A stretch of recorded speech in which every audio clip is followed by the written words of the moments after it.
Have you ever been lonely? you know, Nobody wants you about loneliness. Nobody wants you about the quiet, the long days, the feeling of being surrounded but still being unseen. Nothing prepares you for loneliness. Not books, not motivational talk, not even the strong font that we've been taught to put on. Loneliness. I've had my share of it. And it's not just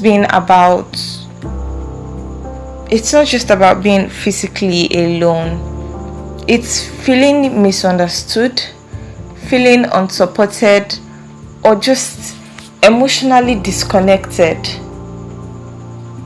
When I was in, I think 100 level, what's 100 level, when I was in my poet era, I wrote a poem and I titled it Alone Yet Surrounded. That feeling of being alone when you have people around you but you don't feel seen, you don't feel heard, you don't feel relevant. That's loneliness. There are days when I had people around but I still felt like I was carrying everything alone. There were days when I was around people that I loved and people that loved me that I knew, but I just felt we were not in the same sphere. Like what I was carrying, what I was feeling was different from what they were. So it felt like I was isolated in my pain, in my grief, in whatever it was that I was going through at that point in time. And all of these things, this feeling of loneliness, feelings of not being enough, and most of these things, it comes with adulthood. Adulthood brings unexpected shifts.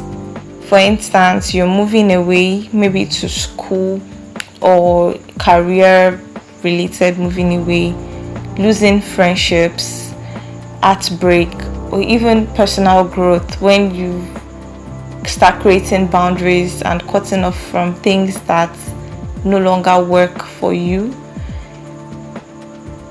Sometimes we feel lonely on that journey. The version of us that is healing or evolving gets lonelier. Is that what? Yeah, lonelier before it gets lighter. When I was on a journey of healing, and I'm still on that journey of healing, but when I decided to start healing from things that happened in my past, in my then present, in order for me to have the type of future that I wanted,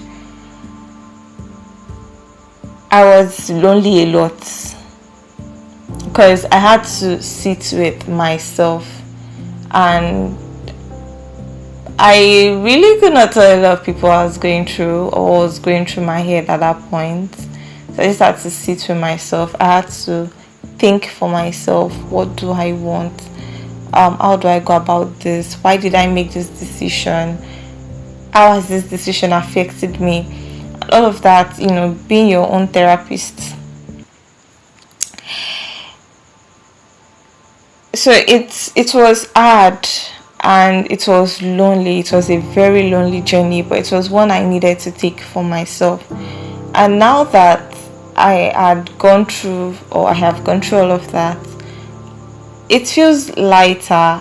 I mean, I am comfortable with myself and just being alone. But my being alone does not mean I'm lonely, not exactly craving companionship at that point. But then, healing is loud in your mind and quiet in your room. if you truly want to heal, your mind will be chaotic, but you have to separate yourself for a while. I think even Jesus, in his journey in ministry, would separate himself from his disciples for a while because he needed that time to himself.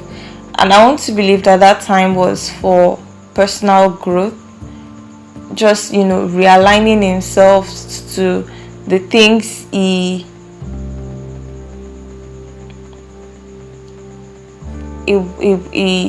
values, he believes in, and all of that. It can get too noisy in the crowd. People's opinion, people's feelings, people's thoughts, their values, everything can leech on you. So sometimes you just need to take a break from people and just realign yourself. We grew up thinking strength means doing everything alone. So when the loneliness creeps in, it feels like we're failing. No one really teaches you how to sit with your thoughts or how to need people without feeling needy. I've always said that I struggle with needing people. I've always felt like if somebody is doing me something, it's probably like maybe it's out of pity.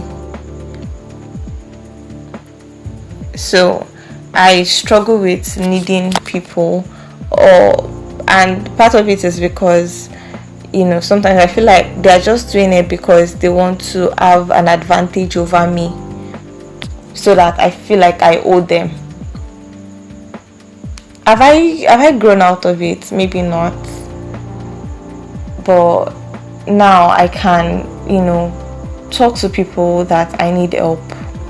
Like I can open my mouth and tell somebody that yes, I need help without, keeping it inside of me. Loneliness isn't weakness. It's a mirror that shows what parts of you still crave connection. But coping does not mean ignoring. When I'm lonely, I mostly play music or journal or cry or read my Bible. Sometimes when I'm lonely, I find it very hard to pray. So I just take some steps that just reconnects me and just make me feel like I'm not alone. So I'm playing my I'm Not Alone playlist.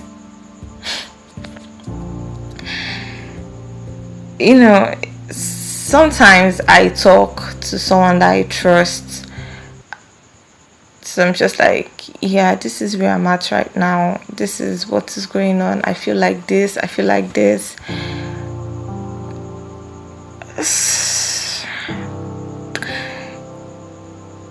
Sometimes I just sleep it off. But I always try to come back to myself. I always try not to lose myself. It's very hard to lose yourself to grief, to pain, to loneliness. There's a thin line between being lonely and being depressed. And many of us don't realize when we take that step from being lonely to being depressed. See, you're not the only one feeling this way. If you are going through it right now, you're not the only one feeling this way, even if it looks like it. It's okay to take small steps, open up a little, reach out more to people, or just be okay with your own company right now. Be okay with staying alone. If you feel like you can reach out to somebody, you need to talk, then definitely say something. But if you feel like you need to sort it out on your own, which is valid, just sit with your thoughts and trust me, you'll be fine. It's hard, but you are not broken. Not at all. Loneliness is just a signal, it's not a sentence. So, yeah, you're not broken. I am not broken. I'm not broken. Once again, I am Olatomi Recipe, and this is Let's Talk with Eva. I'm rooting for you. I know we'll get through this, and I'll see you in the next episode.